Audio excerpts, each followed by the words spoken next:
Hello बच्चों। तो हम पढ़ रहे हैं राजीव प्रकाशन की book class UP board class 10th की, और उसका हम पढ़ रहे हैं मैथ्स का चैप्टर 5 और एक्सरसाइज 5.1 हिंदी मीडियम की बुक है। और इसके पहले हम लोगों ने 2 क्वेश्चन सॉल्व कर लिए। अगर आपने वो वीडियो नहीं देखी है तो लिंक आपको डिस्क्रिप्शन में मिल जाएगा, जाकर के वहां से जरूर देख लीजिएगा। आज हम सॉल्व करने वाले हैं क्वेश्चन नंबर 3। तो देखना क्वेश्चन नंबर 3 हमें दिया क्या है। सबसे पहले तो क्वेश्चन को समझो। ये दिया गया है कि प्रत्येक निम्नलिखित स्थितियों में से किन स्थितियों में संबद्ध संख्याओं की सूची एपी है और क्यों।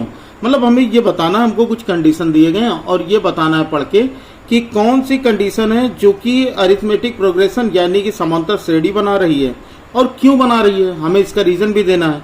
जैसे पहला क्वेश्चन देखो तब आपको समझ में आएगा। पहला क्वेश्चन दिया गया, प्रत्येक किलोमीटर के बाद टैक्सी का किराया, जबकि प्रथम किलोमीटर के लिए किराया 15 रुपए है और प्रत्येक अतिरिक्त किलोमीटर के लिए किराया 8 रुपए है।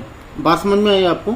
ये कह रहा है ना कि जब पहले आप बैठते हो तो पहले किलोमीटर का जो किराया है वो 15 रुपए है। तो लिख लेते हैं। सबसे पहला ये दिया गया कि प्रथम किलोमीटर का किराया, ठीक है, प्रथम किलोमीटर का किराया।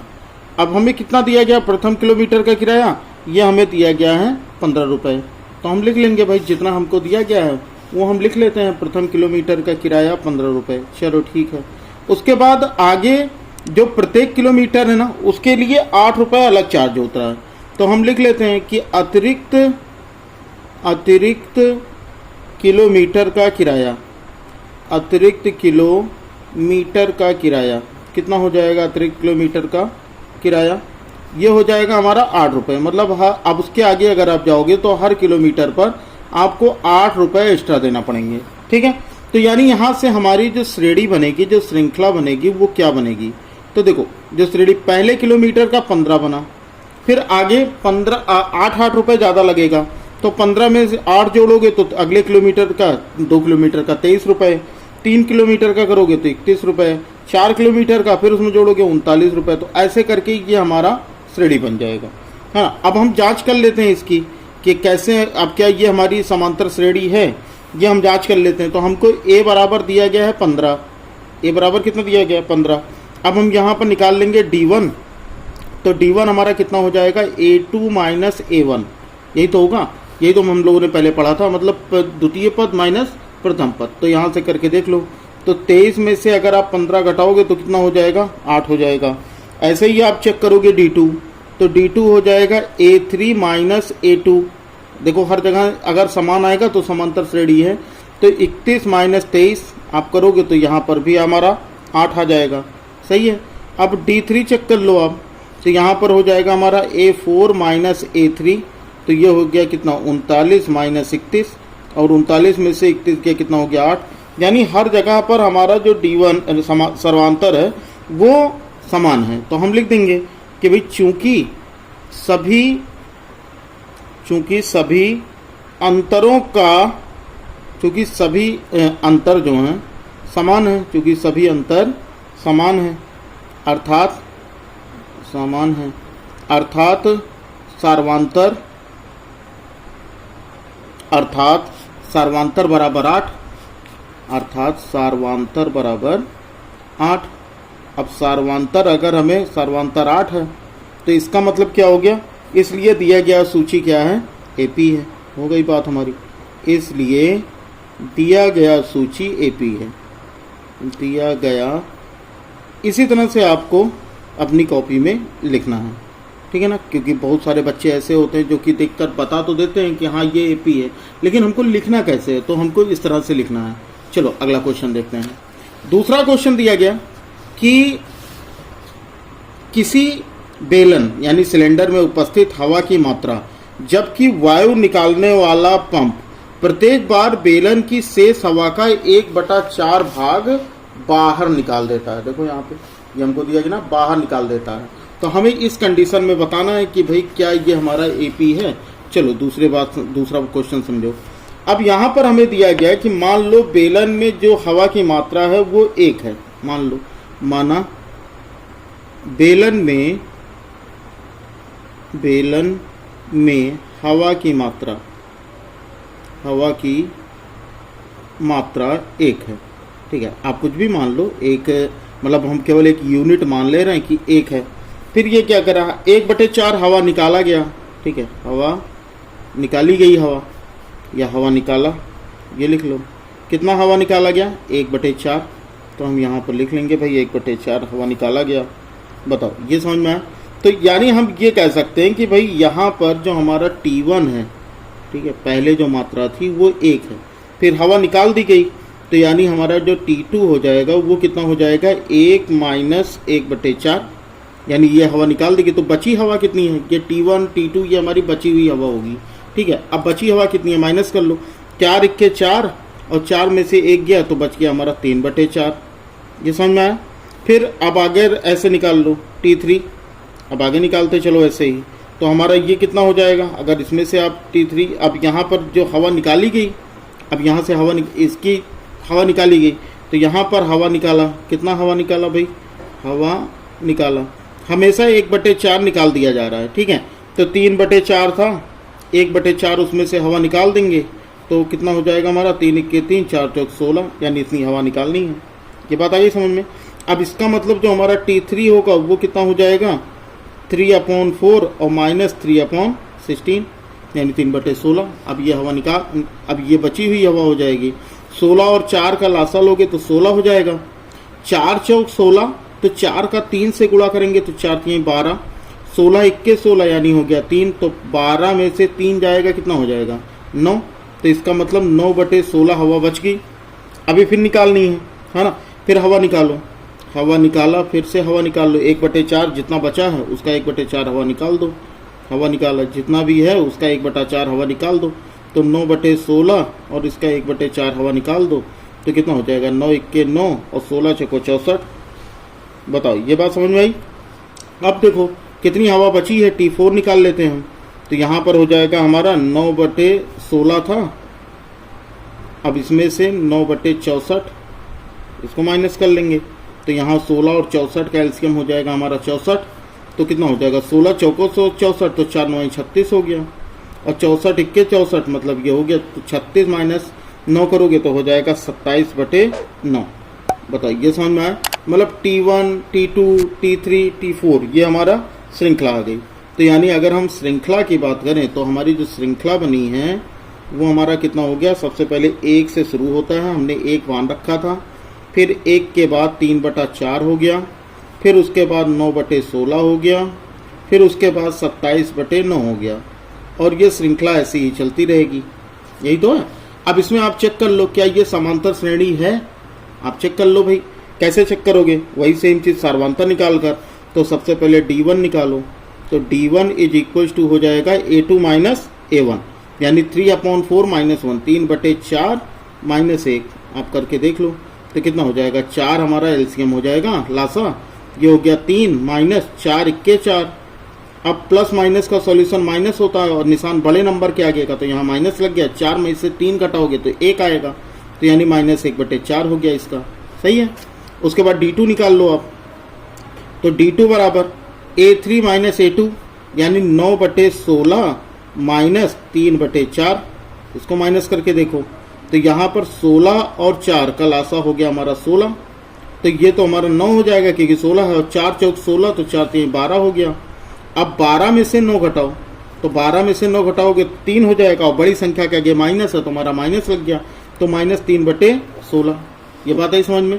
तो इसका मतलब यहाँ पर सार्वंतर समान नहीं है, यानी D1 और D2 बराबर नहीं है, तो ये D1 = D2, ये हम लिख देंगे कि D1 D2 के बराबर नहीं है, अतः यह AP नहीं है, अतः यह AP नहीं है। बताओ बात समझ में आई, अतः यह AP नहीं है।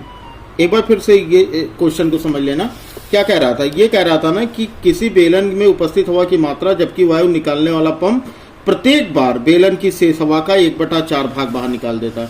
तो हर बार जितनी भी बार बचाओ, जैसे 1 था तो उसका 1/4 बाहर निकाला तो 3/4 बच गया, अब उसका फिर 1/4 निकाल देगा तो ये बचा, तो अब कितना बचा, तो भाई इसमें से इसको हमने T3 हमारा ये आ गया 9/16।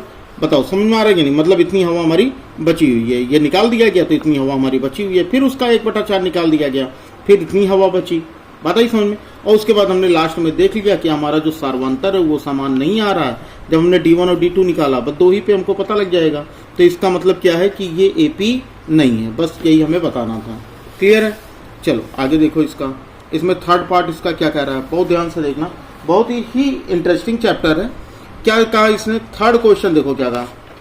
थर्ड क्वेश्चन कह रहा है कि प्रत्येक मीटर की खुदाई के बाद, क्या है, प्रत्येक मीटर की खुदाई के बाद एक कुआं खोदने में आई लागत, जबकि प्रथम मीटर खुदाई की लागत 150 है और बाद में प्रत्येक मीटर खुदाई की लागत 50 बढ़ती जाती है।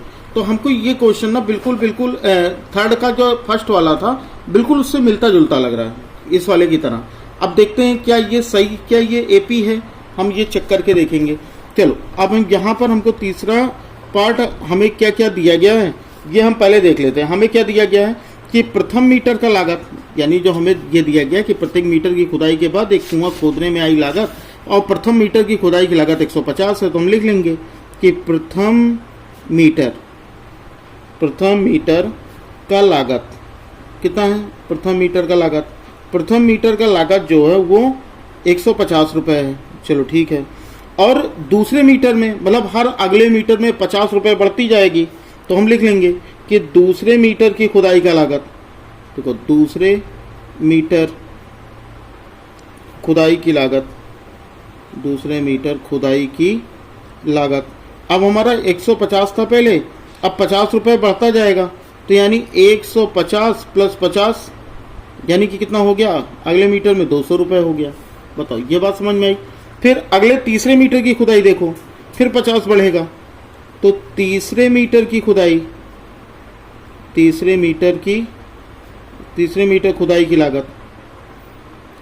की लागत, अब यहाँ पर देख लो तीसरे मीटर में फिर 50 बढ़ जाएगा, क्या हो जाएगा 50 फिर बढ़ेगा, मतलब 200 था और 50 रुपये फिर बढ़ जाएगा, तो मतलब कि 250 रुपये हो जाएगा इसकी लागत।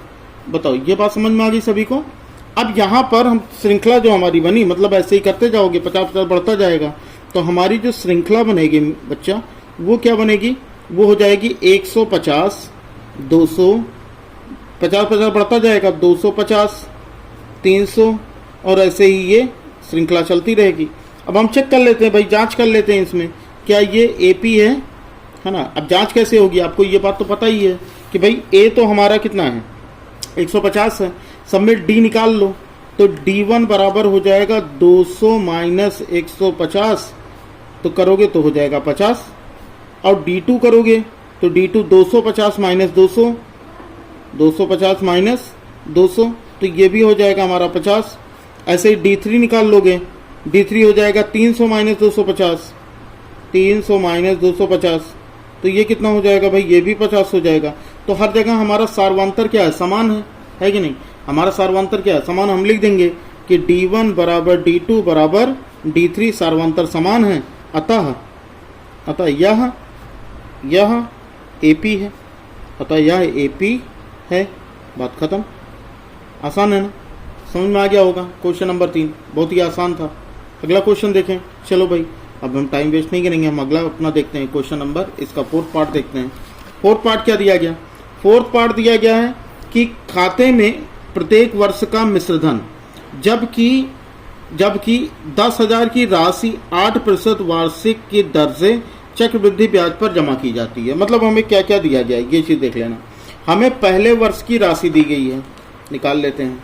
देखो क्या दिया गया, पहले वर्ष की राशि, तो पहले वर्ष की राशि हमें 10,000 रुपये दी गई, पहले वर्ष की राशि, तो ये कितना हो गया 10,000, तो पहले वर्ष की राशि लिख लेना यहाँ पर, ये हमारा 10,000 हो गया। ठीक है। फिर दूसरे वर्ष का चक्रवृद्धि ब्याज निकाल लो। चलो दूसरे वर्ष का चक्रवृद्धि ब्याज, अब निकाल के देखो चक्रवृद्धि ब्याज कितना हो जाएगा हमारा, कितने प्रतिशत का लगता है ये देख लो, 8% का। देखो दिया गया है ना कि राशि 8% वार्षिक दर पर चक्रवृद्धि ब्याज पर। तो ठीक है, हम पहले इसका 8% निकाल लेते हैं। पहले वर्ष पे तो वैसे भी चक्रवृद्धि नहीं लगेगा, तो ये हो जाएगा हमारा 10,000, फिर गुणे 8 गुणे 1 और बटे 100, ठीक है, ये हमारा ब्याज आ जाएगा दूसरे वर्ष का। तो यहाँ से ये हमारा 800 रुपये दूसरे वर्ष का ब्याज हो गया। तो यानी दूसरे वर्ष की राशि कितनी हो गई हमारी, है ना, ये हम मान लेते हैं कि हमारा A1 है और ये हमारा जो A2 होगा दूसरे वर्ष का वो 10,000 और 800, इतना ही तो हो गया। 10,000 प्लस 800 मतलब कितना हो गया हमारा 10,800 रुपये हो गया। ठीक है, 10,800 रुपये। अब तीसरे वर्ष का चक्रवृद्धि ब्याज निकालो। तो तीसरे वर्ष का चक्रवृद्धि ब्याज, चक्रवृद्धि ब्याज, तीसरे वर्ष का चक्रवृद्धि ब्याज क्या होगा भाई, यहाँ पर ये हमारा कितना है 10,800 दूसरे वर्ष का है, फिर इसमें 8% बढ़ा लो, गुणे 1, ये हो गया बटे 100। अब यहाँ पर इस जीरो से ये जीरो काटो, 8 8 64 और 8 1 8 मतलब 864 रुपये तीसरे वर्ष का ब्याज है। तो तीसरे वर्ष की राशि कितनी हो जाएगी, मतलब A3 कर लो। तो 10,800 रुपये था दूसरे वर्ष में और तीसरे साल में 864 रुपये बढ़ जाएगा। तो यानी टोटल कितना हो गया तीसरे वर्ष का 11,664 रुपये हो गया। ये बताओ समझ में आया। तो यानी श्रृंखला क्या बनी, अब यहाँ पर हम देख लेंगे कि भैया हमारी श्रृंखला क्या बन रही है। तो श्रृंखला देखो, ये जो हमारी श्रृंखला बनी है A1 A2 A3 की, वो क्या बनी है। सबसे पहले हमारा 10,000 रुपये था, ठीक है, दूसरे साल में 10,800 हुआ और तीसरे साल में 11,664 रुपये हो गया और ऐसे ही ये चलता रहेगा। अब हम चेक कर लेते हैं क्या ये AP में है। हम कैसे चेक करेंगे भाई, इसकी जांच हम कैसे करेंगे। तो जांच के लिए सबसे पहले तो हम निकाल लेते हैं अपना D1, यानी 10,800 माइनस 10,000, ठीक है। अब यहाँ पर 10,800 में से 10,000 माइनस करोगे तो कितना हो जाएगा हमारा 800, ये हमको पहले ही पता था। उसके बाद हम D2 निकाल के चेक कर लेते हैं, 11,664 माइनस 10,800 यानी A3 माइनस A2। अब इसको अगर हम माइनस करो तो कितना हो जाएगा, इसको माइनस करोगे तो हो जाएगा हमारा, इसका अंतर कितना है घटा के देखते हैं। 4 में से 0 गया हो गया 4, 6 में से 0 गया हो गया 6, ठीक है, 16 में से 8 गया हो गया 8, मतलब 864 रुपये। तो दोनों बराबर तो है नहीं, दोनों बराबर नहीं है, दोनों का अंतर हमने चेक कर लिया तो दोनों बराबर नहीं है। तो यानी हमारा कहने का मतलब ये हो गया कि D1 is not equals to D2, यानी दोनों के सार्वंतर बराबर नहीं है, अतः यह AP नहीं है, अतः यह AP नहीं है। बात खत्म। बताओ समझ में आया। तीसरा क्वेश्चन, इसमें अगर कोई दिक्कत हो तो बता दो। क्लियर है सभी को। चल आगे देखते हैं। हमारा नेक्स्ट क्वेश्चन क्या दिया गया, क्वेश्चन नंबर 4 देखो। क्वेश्चन नंबर 4 दिया गया कि दी हुई AP के प्रथम 4 पद लिखिए जबकि प्रथम पद A और सार्वंतर D दिया गया है। यह आसान क्वेश्चन है। हमको एक चीज ये पता होनी चाहिए कि जो D होता है वो A2 माइनस, पहले थोड़ी सी चीजें समझ लो कि D2 क्या होता है। देखो अगर हमें D2 निकालना हो, देखो ये थोड़ा सा ये नोट कर लेना और इसको समझ लेना कि अगर मान लो कि हमें D निकालना होता तो हम क्या करते हैं, A2 माइनस A1 या फिर A करते हैं, है ना। अगर हमें अगला पद निकालना हो, जैसे हमें A2 निकालना हो, तो हम A2 बराबर क्या करेंगे, A2 बराबर हो जाएगा हमारा A को हम इधर ट्रांसपोज कर देंगे, यानी हमारा A प्लस D हो जाएगा। मतलब D जो है हमारा सार्वंतर, वो आप अगले पद में जोड़ते जाओ तो हमें आगे के जो पद हैं वो हमें मिलते हुए चले जाएंगे। ये समझ में आई बात मैं क्या बताना चाह रहा हूँ। चलो अगर नहीं समझे हो तो अभी समझ जाओगे। क्वेश्चन नंबर 4 का पहला वाला देखो, अभी आपको समझ में आ जाएगा। क्या दिया गया, A बराबर 10 और D बराबर 10। बात समझो, क्या दिया गया, A बराबर 10 और D बराबर 10। देखो A बराबर 10 और D बराबर 10 दिया गया, ठीक है। अब देखो A बराबर, तो हमें A2 निकालना है, तो A2 बराबर कितना हो जाएगा, 10 और 10 जोड़ दो, 10 और 10 यानी A2 हो गया हमारा 20। A3 हमें निकालना है, तो यहाँ 20 था हमारा A2, उसमें भी 10 जोड़ दो तो ये हो जाएगा हमारा 30। बताओ समझ में आ रहा है। इतने में अगर कोई दिक्कत बताओ। हमें कितने पद लिखने हैं, हमें 4 पद लिखने हैं। अच्छा तो हम देख लेते हैं A4, तो ये कितना हो जाएगा 30 धन 10 तो यानी 40, तो 4 पद हो गए हमारे। यानी जो हमारा श्रेणी बना, जो हमारा AP बना, वो क्या हो गया 10 20 30 40 और ऐसे ये चलता रहेगा। बताओ समझ में आया कि नहीं? आसान क्वेश्चन था, आप आराम से सारे के सारे क्वेश्चन आप ऐसे ही सॉल्व कर सकते हो। देखो जैसे इसका दूसरा दिया गया है, अब दूसरे में हमें क्या दिया गया, a बराबर दिया गया है -2 और d बराबर दिया है 0। ठीक है, अब हमें a दिया है तो हमें आगे बताना है, तो a2 बराबर कितना हो जाएगा, -2 + 0, तब ये -2 रहेगा। a3 बराबर कितना हो जाएगा, -2 और उसमें d प्लस कर दो तो हमें अगला पद मिलता चला जाएगा। समझ में आ रही बात?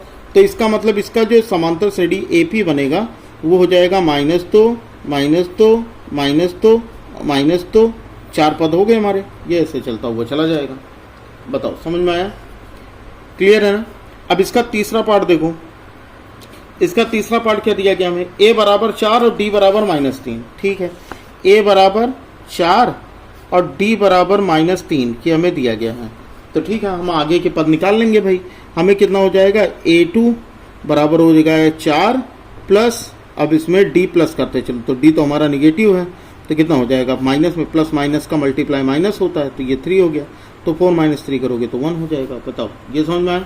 आगे निकालना a3, तो ये कितना हो जाएगा, 1 प्लस इसमें -3 कर लो, क्योंकि d हमें क्या करते चलना है, प्लस करने चलना है अगले पद में, तो 1 हो गया प्लस माइनस का गुणा माइनस हो गया, ये 3 हो गया, 3 में से 1 जाएगा 2, बड़ी संख्या के माइनस है तो यहाँ माइनस लग गया।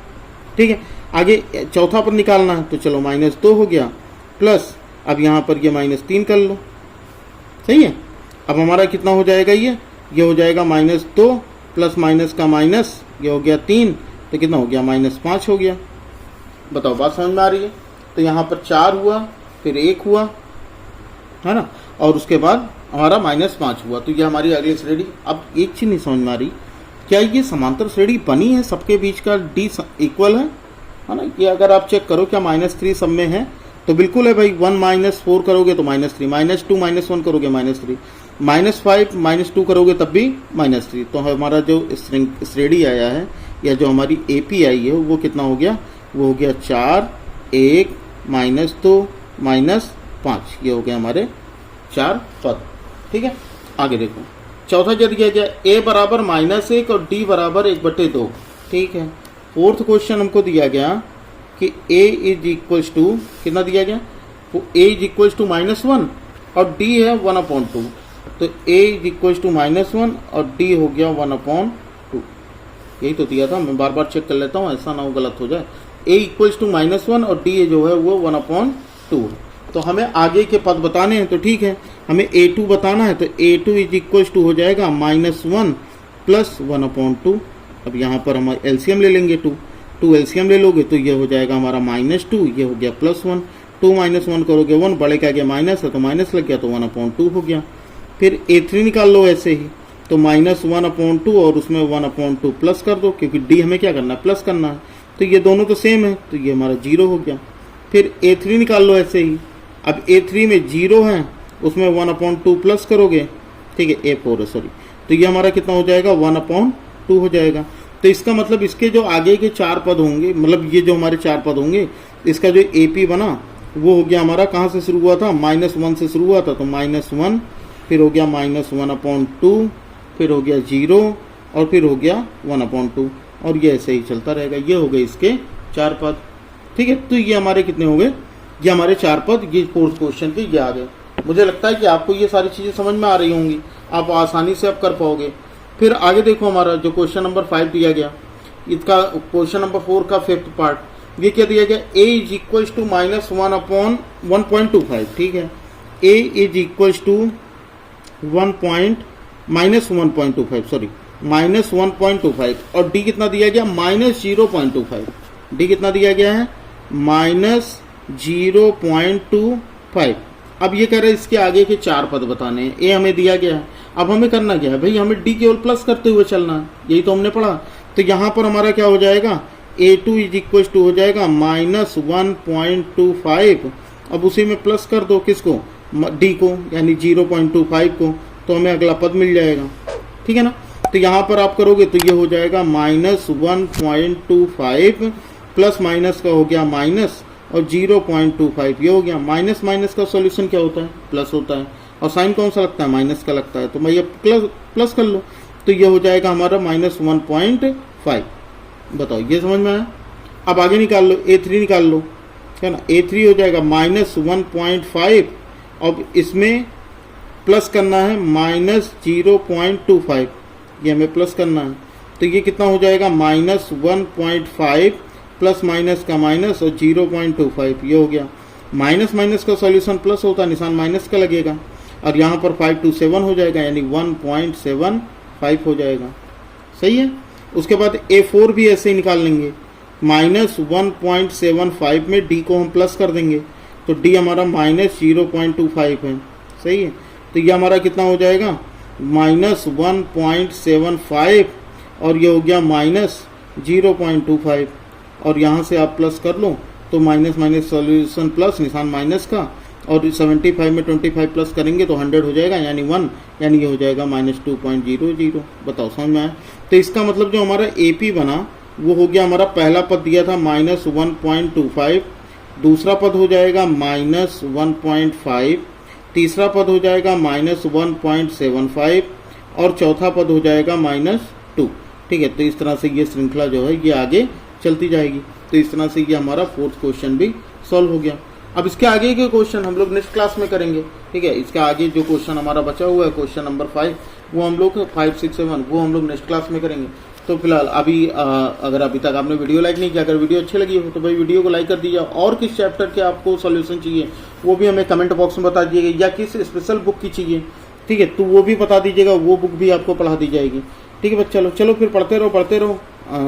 चैनल पे अगर नए होंगे तो चैनल को सब्सक्राइब कर बेल आइकन को प्रेस कर लेना, अपने एक फ्रेंड को शेयर जरूर कर देना। ठीक है। चलो फिर मिलते हैं अगली क्लास में, तब तक लिए जय हिंद, वंदे मातरम।